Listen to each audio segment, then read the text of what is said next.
Welcome to In Search of Civility. I am Kelly Packer, and I'll be moderating today's discussion with my co-host, Kathy Grismeyer. Before we introduce our guest, let me share with you a bit of background on In Search of Civility. The series is an innovative partnership between the Association of Idaho Cities and the Boise Metro Chamber. We started this series in January 2021 and remain committed to discussing the challenges facing our state and communities. In Search of Civility believes in the idea that truth exists and cannot be found without a sincere exchange of ideas. Civility in our discourse, we believe, is necessary for advancement and preservation of relationships, institutions, and society. To agree, one must first disagree well. Listening actively to key stakeholders, giving your political opponents respect, the benefit of the doubt, empathy, and sympathy for their motives. Ultimately, civility gives us the opportunity for our own ideas and notions to change, bring in improvements to our own lives and even society as a whole. We believe civil dialogue can affect great change, which is why we strive to help important conversations take place. These conversations are not possible, however, without the help of our partners. We want to thank Holly Troxel Law Firm for sponsoring this show. We also want to thank our media partners, Idaho Ed News, the Idaho Statesman, the Idaho Press, and the Idaho Capital Sun. They provide us with a platform and audience with whom we can interact. Joining us today are four special legislative guests. Kathy, if you don't mind, would you please tell us a bit more about our guests today? Sure. Thank you, Kelly. And hi, everyone. Looking forward to this conversation. We do have four exciting guests, all representing legislative leadership in both the House and the Senate. So I'm going to start with our first guest, Speaker of the House of Representatives, Representative Mike Moyle, who currently serves again as Speaker representing District 10 in Star. Speaker Moyle was born in Rexburg, Idaho, and he worked as a hunting guide before attending Brigham Young University.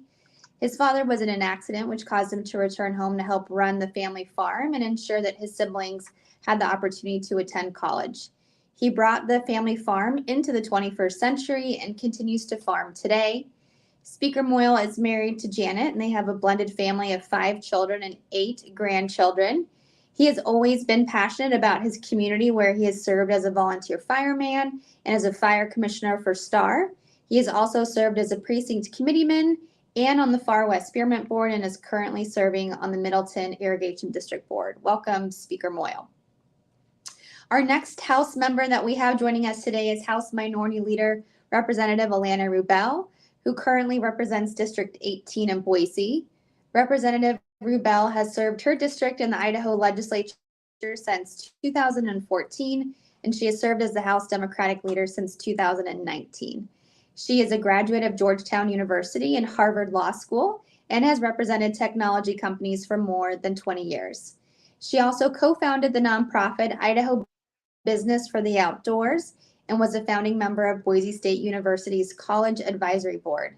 She and her husband John moved to Boise 21 years ago when he was recruited to move here by Micron. They have 4 children aged 13 to 22, and Representative Rubel enjoys volunteer teaching civics and the Constitution here at various Boise schools. Welcome, Representative Rubel.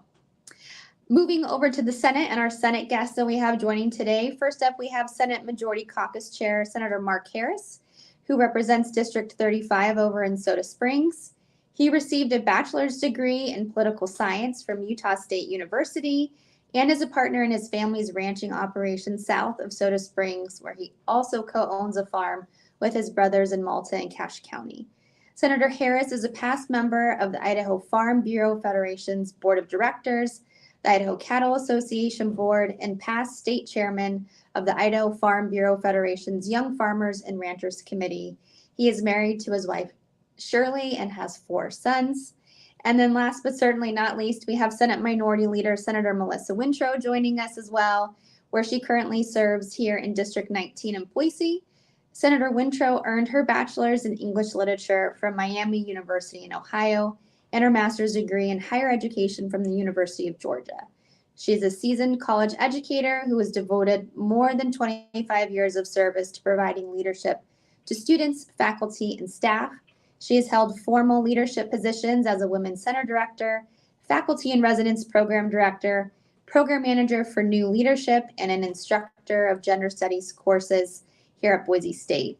Senator Wintrow has also translated her vast experience in education into a small business, which she co-owns called SAGA Strategic Consulting. And as a legislator, she's been very involved in the civility civics discourse with the National Institute for Civil Discourse, as well as co-chair for 2 years for a national network of state legislators, Next Generation, committed to leading with civility. So thank you to all of you for joining us today, and I'll turn it back to Kelly to kickstart our conversation. Thank you so much, Kathy. And yes, thank you all for being here. What a great group of guests we have with us today. To start off our conversation, I would like you to just take a couple of minutes to describe what you feel your leadership style is at the legislature, and if you think that meets your ideal standard, or what you think the ideal standard for leadership should be in regard to policy making. And if you don't mind, we'll just go in the order that you were introduced, and then we'll mix that up, I'm sure, throughout the show as we do some of our other questions. But Speaker Moyle, if you don't mind starting, then we'll go to Representative Rubel, followed by Senator Harris and Senator Wintrow. Thank you. My leadership style is probably kind of straight up. I'm a straight up kind of guy, straight shooter, high energy and hard charging. If you've been around me in the legislature, you know I'm go, go, go. I like to get things done.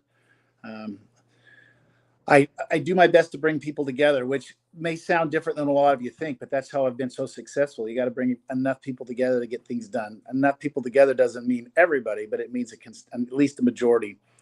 One of the things I've tried to do, and I've tried to do it with, with my new position as speaker, is to bring people together, but also to try to build those relationships. The relationships you build with those you work with are what help you get things done. And I think if you watched the House this last year, we did a really good job. We were more united. We didn't have as much of the contention and strife that we've had in the past. And you'll see me continue to try to bring all sides, or not both. There's many sides of these issues together as we try to solve the solutions that are out there. But hard driving, work hard, relationships, things like that.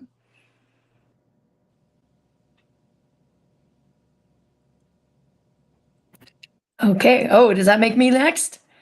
It does. Okay. Yes. Well, I also, my goal is to be extremely honest with all parties and always do what I say I'm going to do to the best of my abilities. And I also, try to make sure that however I'm pursuing my objectives, I am staying on good terms with all parties. I want to make sure that I always, if I have to oppose something, I always oppose it in such a way that I could approach the sponsor the next day to co-sponsor a bill with me on another topic. So I do try to lead with civility, but directness. But I try to be direct and honest in a way that will not personally antagonize people. So my leadership style, I guess I look at it as an act of service. As a caucus chair, I have 28 members of my caucus, and my job, as I see it, is to help them be successful in the legislation that they work on. We have the blessing in the state of Idaho to be a citizen legislature, so we all bring our own expertise, if you will, to the legislature. And so I see it as my job to, as the speaker said, to hook people together so they can make good legislation. Anyway, that's what I see my job as being.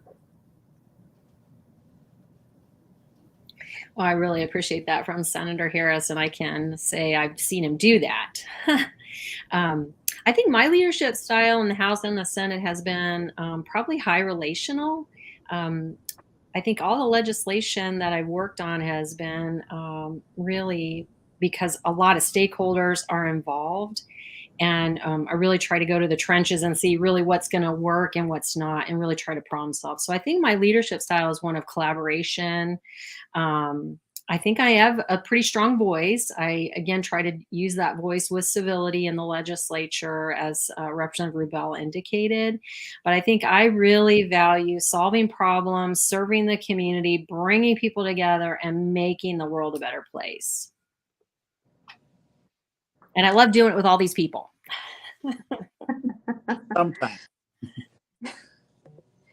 All right. Thank you all for that first sort of intro question. The next one's a little bit personal, but not too personal, I promise.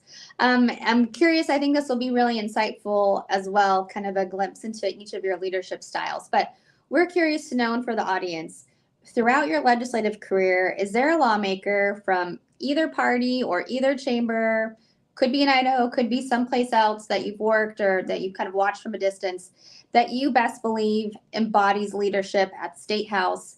You know, someone who was able to build consensus, you know, advance policy change, and do it in a way where the public saw material change and benefit in their life. Maybe we'll start backwards this time. I'll start with Senator Wintrow. We'll go reverse order this go around. So Senator Wintrow, then Senator Harris, then Representative Rubel, and then we'll end with you, Speaker Moyle. So Senator Wintrow, if you want to go ahead and get started. That's a great question. And there are so many great folks in particular on this call. The person that I've worked with in the last 9 years that I think embodies what you just said is Representative Maxine Bell. When I was on JFAC, she's a Republican, I'm a Democrat. I found her to not only have grace and elegance, but she was a strong voice and she knew how to get things done for the state of Idaho. And she just was able to finesse things. And she was an exceptional role model.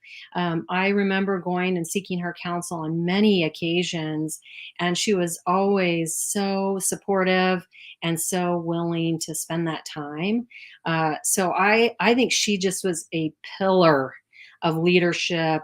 She got things done. She was smart. She never, she could let you know she didn't like something, but it wasn't a punch in the face, right? She just, she's somebody that I really watched. And if she said something on the floor when I was in the House, I listened and I went with her because she knew what she was talking about. So I really give kudos to Representative Bell. But I also want to say I really like Senator Harris and his calm presence. I love working with Senator Harris because of his calmness. Sorry, I'll quit. She wants to. Remember to unmute, Senator Harris. There's a couple of legislators that I thought about when I was asked this question. One of them is Senator Patty Ann Lodge. I had the honor to work with her and serve with her. She's a workhorse. She did her homework. She was late. She was always here late at night.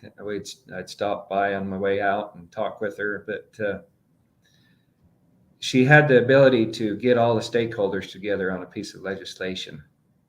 And she knew all the ins and outs of every piece that went through her committee. And that always impressed me. She was easy to get along with, and just an excellent legislator in my mind. The other one that I thought about was Senator Steve Vick, who also was one that did his homework. He was easy to get along with, easy to work with, just a phenomenal senator. So two very good role models. Okay, I guess I'm up next.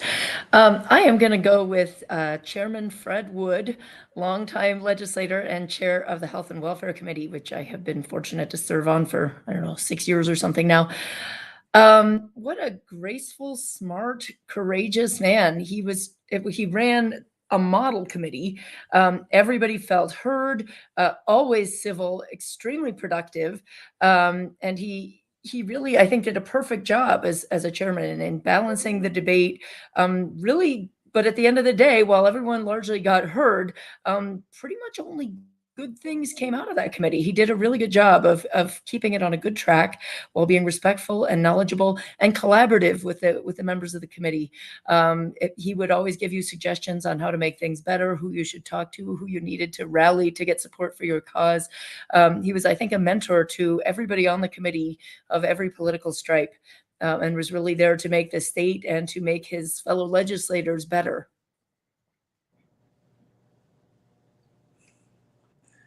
There's a lot of them I can think of through the years. I think the one that today, and it could change tomorrow, depending on what I was thinking about, would probably be Bruce Newcomb.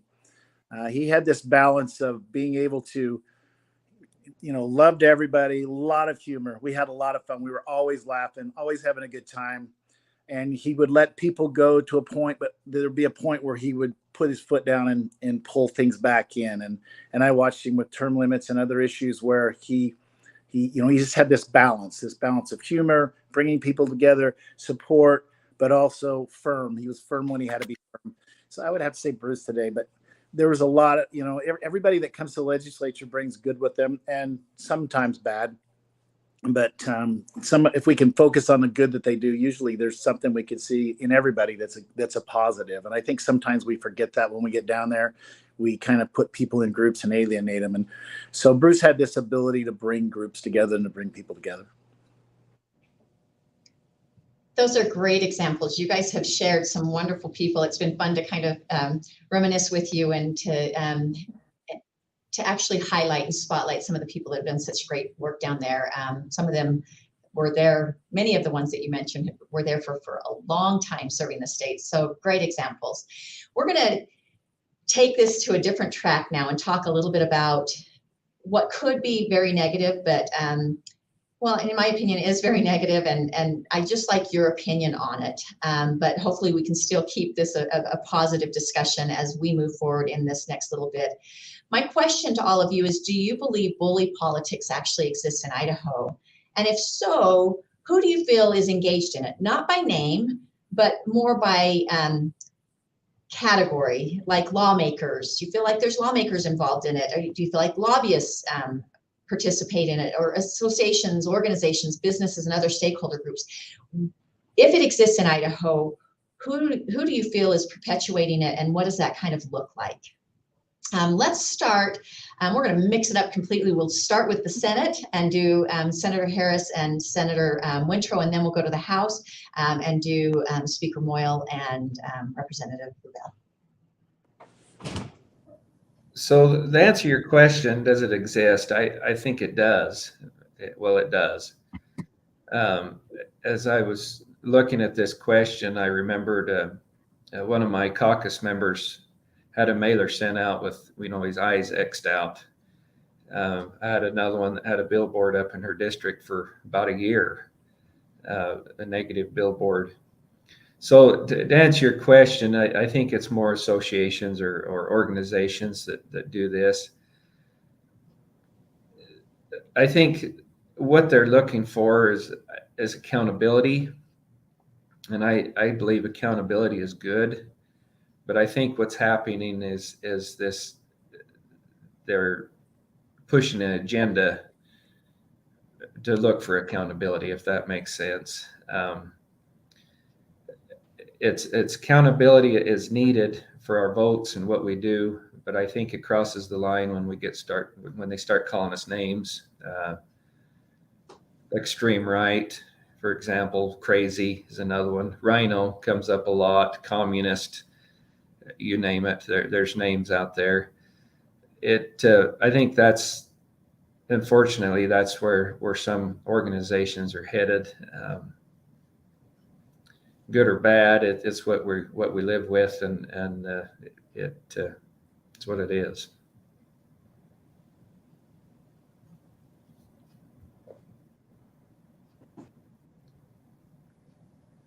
Senator Wintrow, we can't hear you.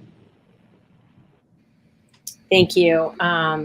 I appreciate Senator Harris's comments. I think it's predominantly organizations, but I have seen recently, I think, some lawmakers who are kind of hitching up with some of those organizations and using techniques and tactics that feel threatening instead of, like Senator Harris said, instead of holding people accountable. It's not really about philosophic debate about different things. It's now labeling. And I can tell you, as somebody in the minority, we used to joke about, well, we don't want to get our cooties on something because then our colleagues won't be willing to work with us because then they'll be targeted and harmed. But the cooties has turned into leprosy. And, there are really hateful comments made about Democrats.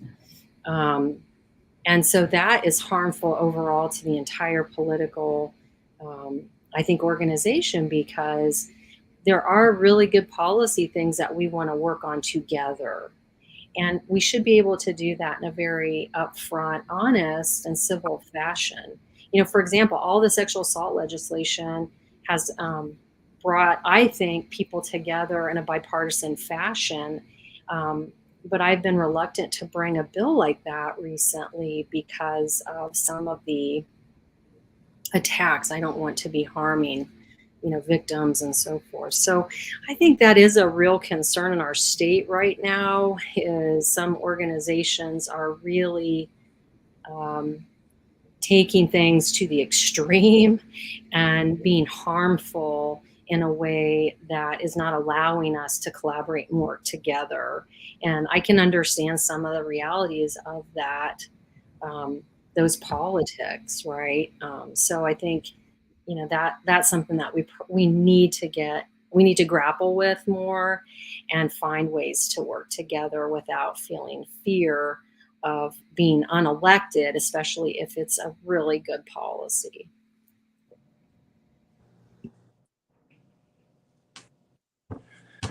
The world we live in has changed a lot the last few years, not only here in Idaho, but nationally. I think a lot of it comes from the fact that people have Facebook and the social media and everything else. So they can just get on, say whatever they want. It doesn't have to be true. So is there bullying? Heck yeah, there is. It's part of the game. And when you get into politics, you got to know it exists. Is it comfortable? No. I save some of the stuff I get just because I think, man, that's better than farm language. I couldn't even say that stuff. But to be in the job that we're in, you got to have thick skin. You got to know it exists, and it exists at all level. With almost, I can think of just about every lobbyist down there at one time or another been in my face or been upset or threatening in some cases. But it's part of the game, right? You got to be able to let that go, and you got to be able to work with both sides. I mean, I do stuff. I can think of stuff I've done with Democrats, Gannon, for example, and others. I mean, we get things done. But you got to be able to put that bullying thing aside and know that it exists, and know that because of this new world with this, the social media things, you just got to ignore it. You got to have thick skin and just do what's right. It works out. It's not easy. It's not comfortable. I mean, I get the flyers in the mail in my district, some of the stuff, and it's not true. They make it up, which makes it hard because, you want to say something, but generally you're better off shutting up. But it's the new world we live in, and it's getting worse, by the way. And it's not just in the state, like I said earlier, it's national. And I think you just got to be able to have thick skin, work together, find common ground, and move on. But that's the key too, right? You got to find common ground. You got to find sometimes that we want more that is even.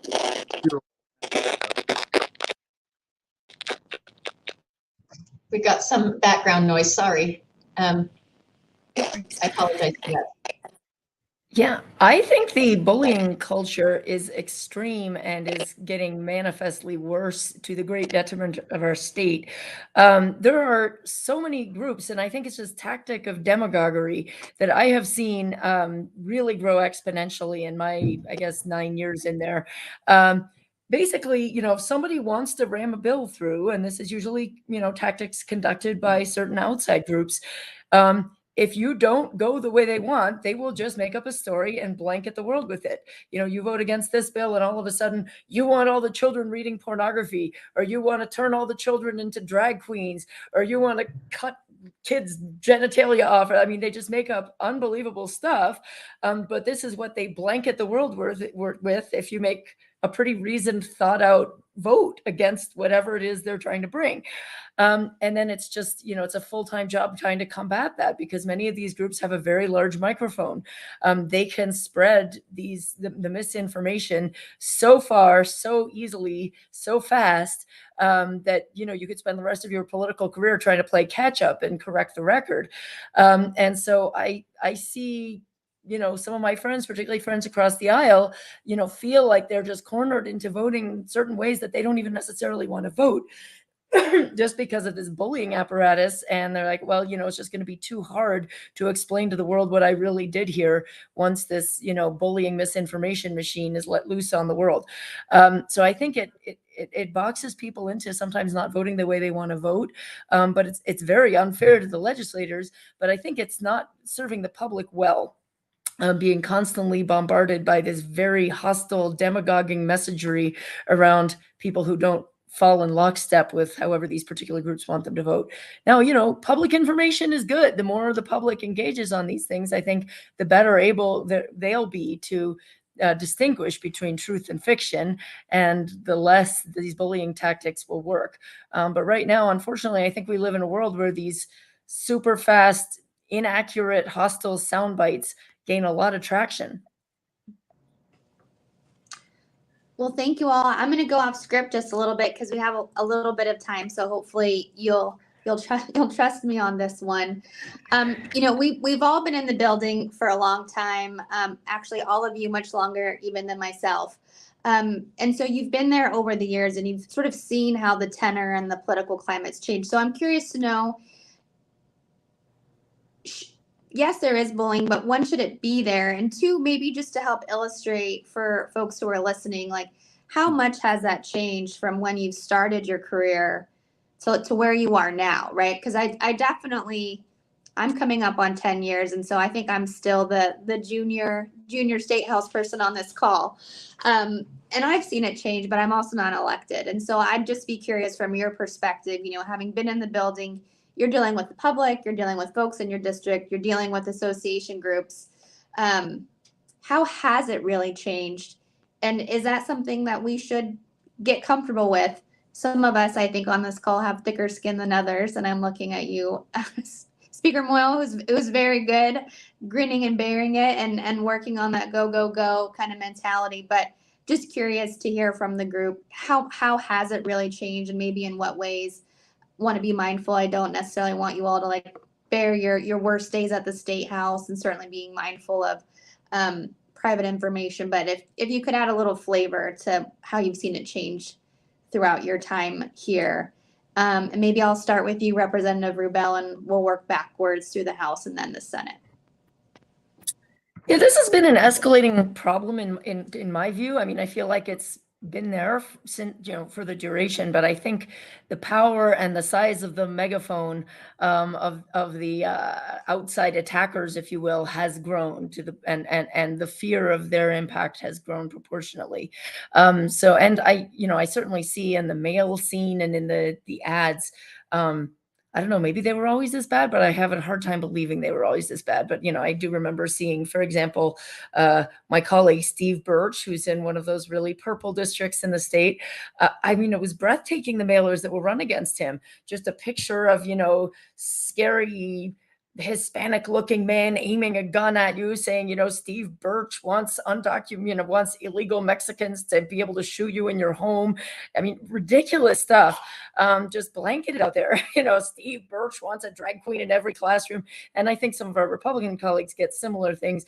But there's almost, to me, it was so over the top. I hope that most voters would just laugh when they get some of this stuff. But I don't remember seeing that kind of thing until the last 3-4 years.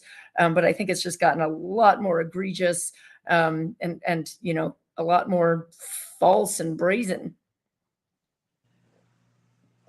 Yeah, it's changed a lot over the years. It used to be that when we bullying stuff generally go in the back, everybody would argue it out, and you'd move on. It wasn't done in public. The problem you have today, though, is people can say whatever they want. It doesn't have to be true, right? And it's not just. I guess it's more aggressive too. I remember this last election, a year ago, going to a function where people would literally yell up and swear and scream. There was no control. I handled it differently. I got right in the middle of them. We had a an uncivil discussion, but it worked out fine. But now it's just changed, right? It's so back to what you said a little bit, Ilana. You don't have to tell the truth anymore, right? You don't have to be honest anymore. And it's so easy to put something on Facebook that is just a bunch of hogwash. And so society, I think, is becoming hardened to it too, right? Because it's everywhere you go now. Everybody uses that tactic to get their point across. It gets to a point where people turn off. I mean, they just don't pay attention to it. Like with Steve, Ilana, I think people get to the point where they don't pay attention anymore because they're tired of it and they don't want to hear it, right? And I think that now that we have this society where we have these cell phones and everything's right in front of us, I think that it's made things worse along that line. But hopefully people see through it, and I think they do. And it's the world we live in. It's not comfortable. And that's why I said what I said earlier. You just got to know it's coming. And, you know, politics is becoming a blood sport. Should be, but it is. And it's not just in the state of Idaho, it's nationally. So you got to be able to just do what's right, try to make your case, and know that things will work out or they won't. If you let it bother you, though, too much, you know, you better be careful. You'll have a haircut like mine and Senator Harris's. So anyways, we can get through it and we can do it together, but we just got to know that in the world we live in, we're just going to have to deal with it.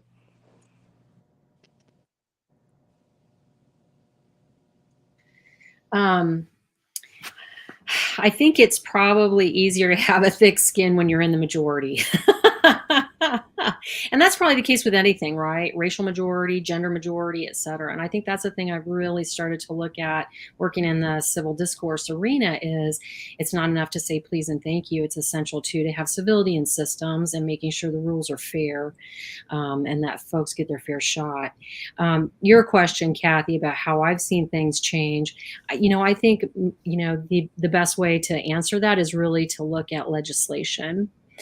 And I can remember in 2018, I believe it was, I brought a bill with basically to keep firearms out of the hands of convicted domestic abusers. And I worked with 2 students who watched their mom murdered by their father. And in fact, he was recently in the news. He was finally sentenced. They finally found him in Mexico. I worked with a lot of stakeholders on that. And I can remember I got a hearing on that and got that out of the House, onto the House floor. And I can remember in committee that day, Pat McDonald, I was so scared and nervous that I could get that bill out of committee because it was about firearms. But I thought it was pretty reasonable. It was basically just matching state and federal law to ensure that local officers could do what federal officers could do. And I can remember Pat McDonald sending me a note. I still have the handwritten note in my desk drawer. Melissa, don't worry, we got this. I have never felt so much support. And I remember losing that vote on the House floor by 5 votes. It was a very unfortunate vote. But I can't even get a hearing for that bill today. And so to me, that is a good indicator of how our legislature has changed, that I do feel like even though that was a tough bill, it was a reasonable bill. And a lot of Republicans and Democrats thought, yeah, that's pretty reasonable, even though it dealt with firearms. But I can't even get a hearing now because of the political implications of that. And so I think that's really the telling part of our legislatures that we're, in my estimation, maybe not being able to look at all policy in a reasonable way because of the fear of the divisive nature of some of these issues that folks will get, punished in an election. So I really. And I can remember one other time, it was Speaker Bedke at the time. My very first sexual assault bill, back in the day, it was okay to kind of, have fun with the Democrats and maybe make it a little harder for them to get a bill across. But there was something going on that that very good bill wasn't going to get a hearing. And I remember going to Speaker Bedke and telling him, like, hey, here's what's happened. And he got on the phone, he turned his back, got on the phone. I don't know who he called, but that bill went right back into committee. And after that, we passed every single sexual assault bill almost unanimously. But it had to deal with his leadership and his civility and seeing like, okay, that's enough. Let's get down to business. So I feel like you can see a change in the policies being passed and being lifted up as an indication of the change in the political tenor of the legislature, if that makes sense. So this has been with us forever. I think as you were talking, people were talking. I remembered Andrew Jackson. I think it had to deal with some terrible rumor about his wife. So it's the untruths and the lies and the half truths have always been out there about politicians. But I think, as the speaker said, social media has magnified it 10 times or 100 times fold. And it, you know, we have senators tweeting, Twitter, whatever, tweets off the Senate floor about how people voted. And social media is kind of a game changer. And, but I think in the long run, it kind of puts us all in the same boat, in a way. And I think it makes us stronger. And as you know, you have to have thick hide for sure. But I think there's kind of a camaraderie with among legislators because of the stuff that we're seeing on the outside. And as the speaker said too, we can get through it. It's what we're facing now, and it is what it is, and we'll muddle through it just like we do everything else. I think you guys have made some really great points, and I'm going to turn it over to Kathy for our next question, but I wanted to just interject a little bit here because I agree that it's part of our landscape and that the social media has really amped it up. But I believe that as we search for civility, as we go on this quest of seeking out civil discourse in our everyday lives, in the legislature, in DC, no matter where we're at the local level on up, but also even engaging with our family members and so forth, I believe that truth has to take precedence. And so even though half-truths and outright lies may have existed forever in this world, I believe that the tolerance for that has changed. And because we allow people to get away with some of the things they've gotten away with, it has exacerbated the circumstances. To your point, Senator Harris, that it's that somebody's, I can't remember who you said, I apologize for that, had his wife's character maybe attacked and lies were said about her. My guess is he didn't sit down and let it just go unchallenged. And so we need to not say that, we need to not continue to allow the rhetoric to happen without it being challenged and or truth to prevail. For example, I know that one of the organizations that like to go after me, probably because I like to push back against them, would put hit pieces out against me and run candidates against me in every primary. But I actually would take their pieces with me in hand to my town halls and say, there's a reason Paul Harvey made a lot of money with the rest of the story.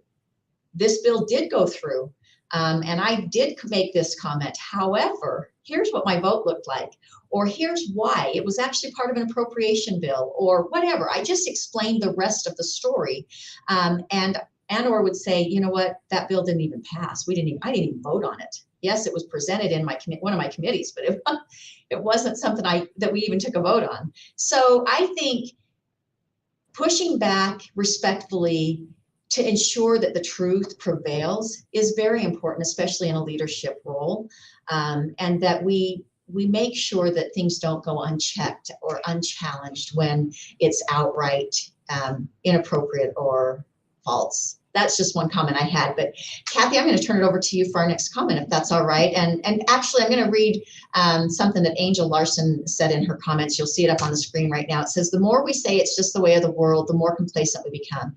It's never okay to bully in a representative democracy. We can't represent all Idahoans when representatives are attacked through a bully pulpit. And I think that's true. Chad Quayle went on to say, I think, like anything, social media can be a force for good too. It's all a matter of if it's used in a positive way or in a negative way. And that's so true. I remember counseling a lady that was running for assessor in Bannock County this last time around, and she was having some awful things said about her. And she said, but I don't want to get down in the weeds with them. I don't want to get negative. I don't want to run a negative campaign. I said, you don't need to, but not saying something is actually saying something. So just as part of our conversation, I hope you don't mind that I interjected that, but or interjected, whatever. Kathy, how about our next question? Great. Thank you, Kelly. And we spent a little bit of time talking about kind of the hard, difficult parts of the legislature and the current environment we're in, maybe kind of taking a turn in a more optimistic or sort of forward-thinking space. But how do we maybe work together to address this divisive nature that's kind of taken hold in the legislature currently, and not just with lawmakers, but with association groups, lobbying entities, public media, however we want to think about how all of those pieces kind of come together. And how are we thinking about creating a better atmosphere for policymaking? And so maybe I'll start with you, Senator Wintrow. We'll start with the Senate again and then work our way back over to the House. Thanks so much. So your question really is about how we can work toward better solutions and better relationships and so forth. You know, I think one thing that we can do is in House and Senate leadership and with Democrats and Republicans is meet frequently and just kind of, you know, talk about the climate and how we can work together, making sure we're above board and, you know, really kind of reviewing that kind of stuff, right? I think that would be helpful. And I know that happens. I feel really comfortable going to my colleagues and, you know, saying, hey, let's chat about this. I think maybe systemically we could look at maybe strengthening some of, maybe strengthening some ethics discussions. And the reason I say that is, you know, we're talking about social media, for example. I saw a post by a colleague that was really, I thought, violent and vulgar. And it was against another person. And I thought, wow, that I'm guessing with our leadership, somebody has confronted that person. But I thought, wow, that is way across the line. It's not about political philosophy. It's not about an idea. It's not about, you know, how do we change the world? It was a vulgar denigration of a human being. And so I think if we maybe have more conversations as a body about what's acceptable and not, that could be helpful. But in the end, you have to look at what systems are available and accountability. And those systems of accountability are put in play by people who are elected and who vote on them. So that's kind of a two-edged sword, and it's a little bit tough. So I need to give that a little bit more thought, but I think, you know, regularly coming together to talk, to collaborate, and to solve problems together and to bring things to each other's attention and being willing to have those hard discussions is a really good starting point. And a lot of that happens. So I think in order to make good policy, I think there needs to be a certain amount of friction. That's how good policy is made in my mind. But it has to be honest, good friction. Communication is key. Good, honest communication is key. And not make things personal. Debate the policy and not personalities. But I do think that there needs to be a certain amount of disagreement to make a good law, to make a good legislation. And like I said, again, I think where we cross the line is when we make it personal, and that's what we need to stay away from.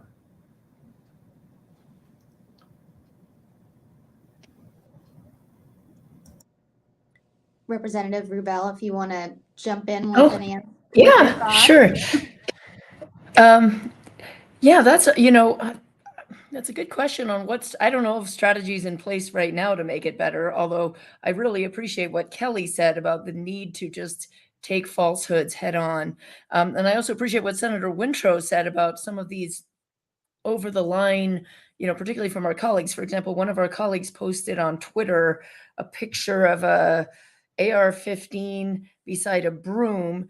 And I think the post said something like, both are good tools to sweep the house. Almost sort of implicitly, you know, I don't know what, calling for a mass shooting of legislators on the House floor. I don't know what that was, but that does make it harder to work productively together when people are sort of implicitly, you know, bringing disagreements to that level and suggesting that, you know, physical violence would somehow be appropriate. Similarly, I think there was another one of our colleagues who was asked at a town hall, you know, when should we just start shooting Democrats? And they said at their town hall, that's a good question. I think we could probably do better to rein in some pretty over the line remarks within our own ranks. Although I do think, you know, going back to the earlier question, I think most of the bullying comes from interest groups on the outside. But certainly, I think we as a body can clean up our act and not feed into that level of incivility. But, you know, I would love to see everybody on coming in gets to have their orientation and they have their, you know, full day. I would love to see more encouragement of across the aisle cooperation. I've always been pretty successful in working across the aisle. But, you know, every once in a while you get someone who comes in and just thinks their job in life is to be super hostile to everybody on the other side. Most people aren't like that, but I would love to have some sort of general orientation to everybody coming in saying, hey, we're all friends here, plan on working with everybody here. There's no reason you can't work on legislation together with anybody of any partisan or ideological stripe.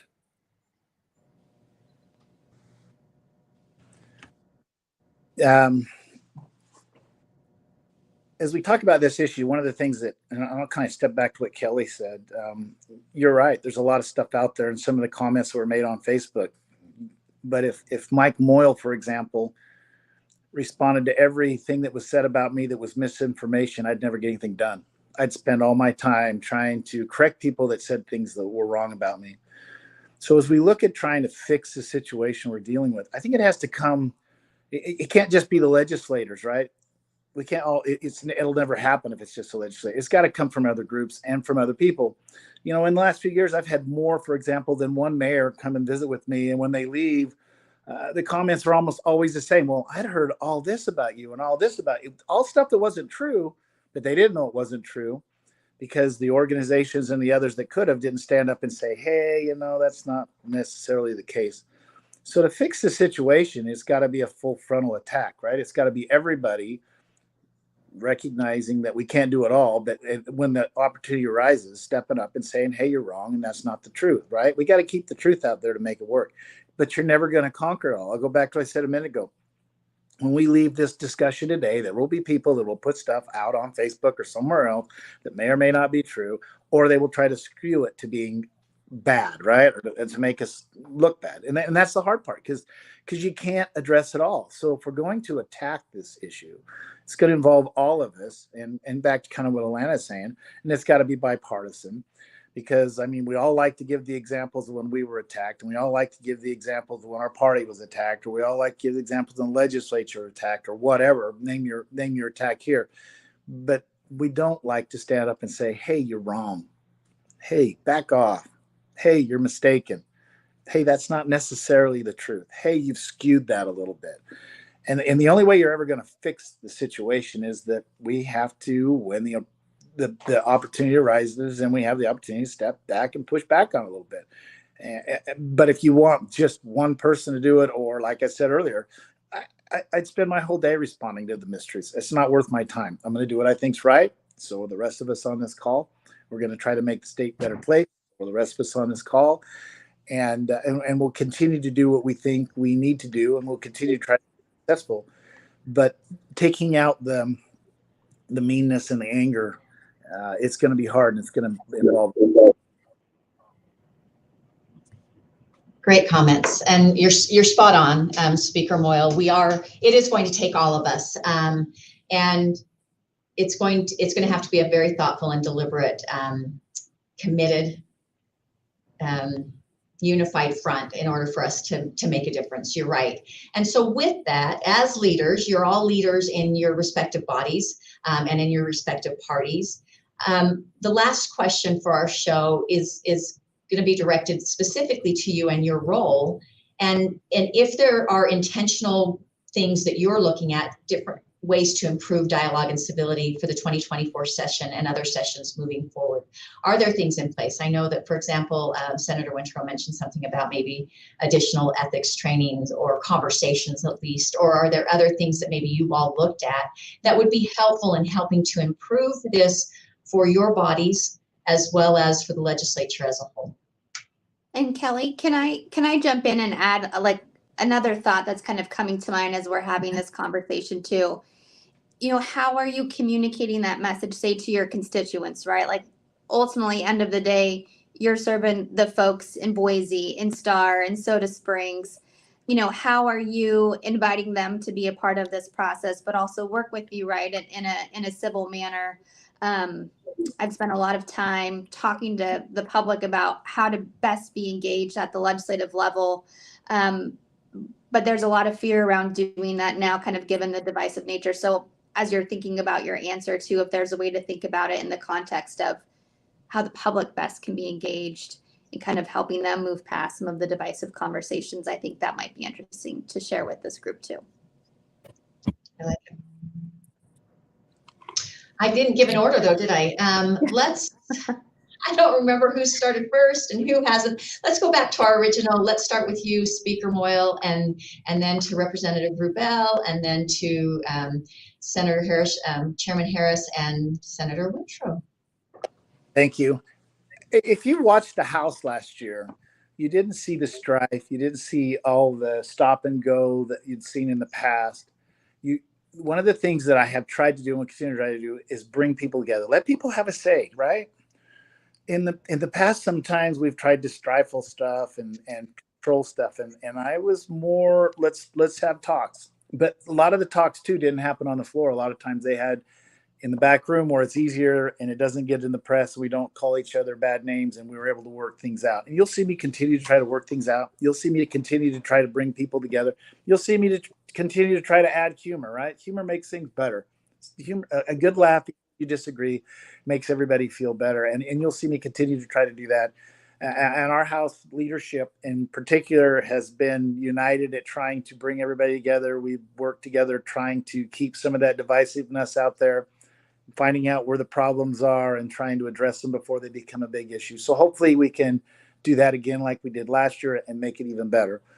When you talk about the constituents, that ties back into the social media that people probably don't want me to talk about, but anymore, I'm sure all of us here get hundreds of emails, and a lot of times they're personal emails, but a lot of times they're all the same, right? Somebody else just sent it and they're flashing the same message to us. They just put a different name at the top. And I learned from calling some of those people, sometimes they don't even know that email was sent from them. They don't even know what the heck you're talking about when you call them. So somehow we've got to be able to weed out. And so if you're a constituent trying to get a hold of Mike Moyle, you got to weed out so you don't come in with these 150,000 emails on one subject that's all the same, says the same thing, and has the same return address. You got to be able to be apart from that, be honest about that, and be straight about what you're trying to do. The problem also we have though is because of all those spam emails, I like to call them, now some of the folks that generally want to talk to us and have issues don't get through because they get swept by the filters, right? And that makes it tough too. And we've talked about this with the tech guys and how we can sort out the spam stuff and how we can get the individuals who are really trying to get a hold of us and have a problem so that we can talk with them. Idaho is blessed. Your legislature is open. You can go down, walk around. You can come see us. I try to have an open door policy. I try to call everybody back. Don't always get it done. And a lot of times when I haven't called something back, it's because I haven't got the message because it got filtered out. But I think that Idahoans, if you watch and have watched the last couple of years, are more engaged than they've ever been. And part of the problem that we have dealing with civility is those who are engaged sometimes don't have the facts, and they come down all fired up and ready for a fight when they don't know what's really going on. They don't really know the truth. We all like to find the part we like and forget about the other part. So somehow as we go down this road, we've got to continue to have that open capital, that open door policy, but also weed out the mistruths.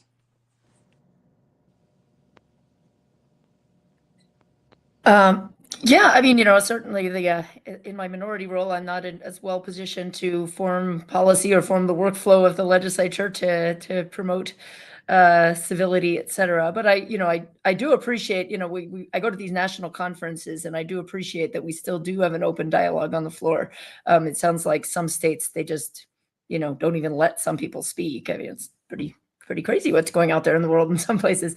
One of the things that I can do in my personal role is, sometimes I, am called by the media about something, or I have a regular radio show that I'm on in Twin Falls, and people will call in. It's a very right-leaning radio show, and people will call in and bash some of my Republican colleagues in false ways. And I do really make sure that I always correct the record. and not just for my Democratic friends, but when they attack my Republican friends as well, and try to, anytime I have a microphone, I will try to clarify and dispel some of the myths that are being spread out there. And I do think that's really important to do. And in my town halls, I do that as well. I've passed many bills, and they've all had Republican co-sponsors, and I always make sure that my constituents know that in my town halls, that we are, working productively across the aisle. And when folks are, we talked about the bullying thing, and I do see some of my colleagues on the receiving end of horrible bullying. And when I see them stand up to that bullying and stick with their conscience, I actually encourage my constituents and encourage people at town halls to send them messages of encouragement, because I know some of those people are getting bombarded by hate mail. And I'm like, it would be nice if they actually got to hear on the other side and get some positive messages as well, and say, thank you for your vote on this. I know it took courage. I know you're going to get attacked. And, I appreciate your principled stand on this. So in whatever forum I have, I kind of try to keep people receiving those messages, keeping their spirits up, keeping their courage up, and try to do what I can to correct misinformation in the public arena.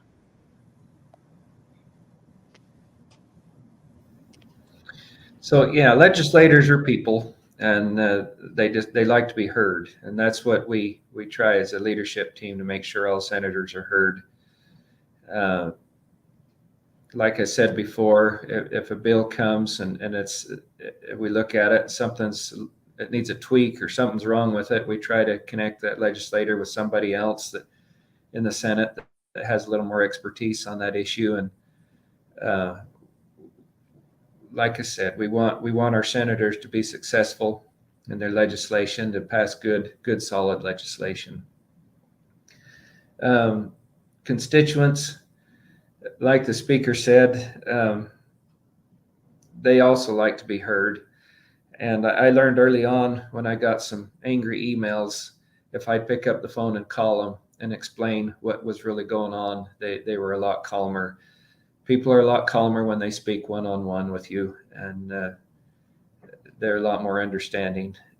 Emails, you can tend to say bad things and push send, and off it goes. And anyway, it's better to call them and talk to them one-on-one, and I think that goes for legislators as well. And people just want to be heard and understood.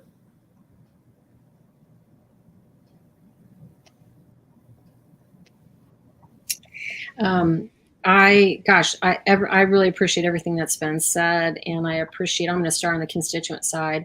I can tell you, going door to door, one of the first things that my constituents ask is how well I work across the aisle, and do I collaborate?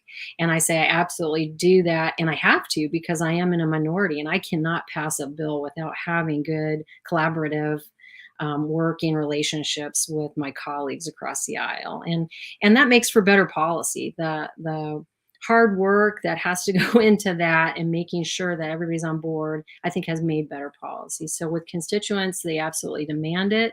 And as Representative Rubel indicated, there are many times that I defend my colleagues and put the record straight, for example. Now I have to balance that publicly, because I know in the current political environment, if a Democrat is supporting certain Republicans, it could be, open season on them, because now they're associated with a Democrat, which is really unfortunate. So I think it's really hard when you're in the minority, because you're trying to straddle, how do I help my colleagues without harming them, but also show that publicly. So I do want to acknowledge the reality of that. I think, that is something that I struggle with. I think as the Senate Democratic leader, I truly see that as an honor. It's the toughest job I've ever had. And in particular, the year that I came into being that. And I am committed to continuing to open communication with my colleagues across the aisle, and ensuring that we do have good relationships, so we can share information with each other in a way that is honest and above board. And I will continue to do that. And I really value my colleagues.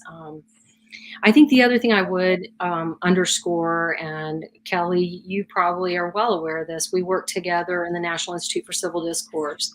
And it's very difficult to talk about civility without also talking about systems and power. And again, it's not enough to say please and thank you to somebody's face. It is essential that when we do have power and authority, that we recognize that and we take the responsibility that is upon us. And when we are in the majority of anything, and I think of myself in a racial majority, as a white person, when I work with people of color and minority groups, it is upon me, I think, that extra responsibility to open that communication, to be sure that folks are being heard, because intentionally and unintentionally, we sometimes get lost in what we think is a norm, right? And if you're surrounded by Republicans, you kind of sometimes unintentionally forget, oh, there might be another view here, right?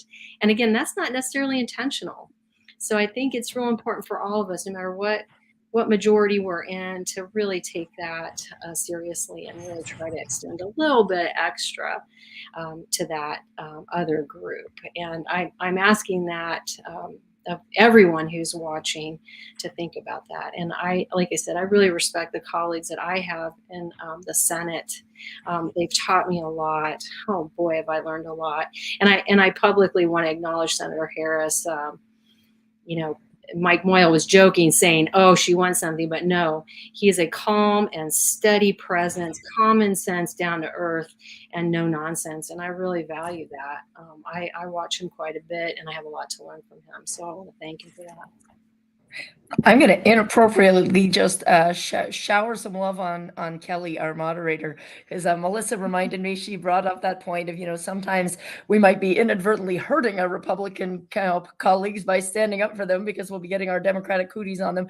But I remember back when Kelly Packer was running for lieutenant governor, and I thought, this lady's really smart. She does her homework. She works with everybody. I'd like to donate to her campaign. And I actually asked her in advance and said, Kelly, I think you're awesome. I want to donate, but I don't want to do it if it's going to hurt you, if you're going to get attacked for having a Democrat on your donation form. And Kelly said, I would be proud to have support from across the aisle. And she accepted my cooties. No cooties at all. I think you're wonderful. Thank you. Well, thank you all so much. I know we're a little bit over time here. Today was a difficult topic, and one that I'm sure there will be more conversations to have moving forward, but genuinely a big thank you to Speaker of the House, Mike Moyle, Minority Leader Representative Ilana Rubel, Senate Majority Caucus Chair Senator Mark Harris, and Senator Minority Leader Senator Melissa Wintrow for joining us for this week's conversation, or excuse me, this month's conversation. Again, I'm sure not your favorite topic to be discussing, and I'm sure session 2024 will be here before we know it, but I think an important conversation, and one that your colleagues, that your friends inside the State House really appreciate your thoughtful consideration and conversations about how to move things forward. So thank you for your time. We also want to thank the Association of Idaho Cities and the Boise Metro Chamber, along with our media sponsors, Idaho Education News, the Idaho Statesman, the Idaho Press, and Idaho Capital Sun for today, as well as our incredible presenting sponsor, Holly Troxel.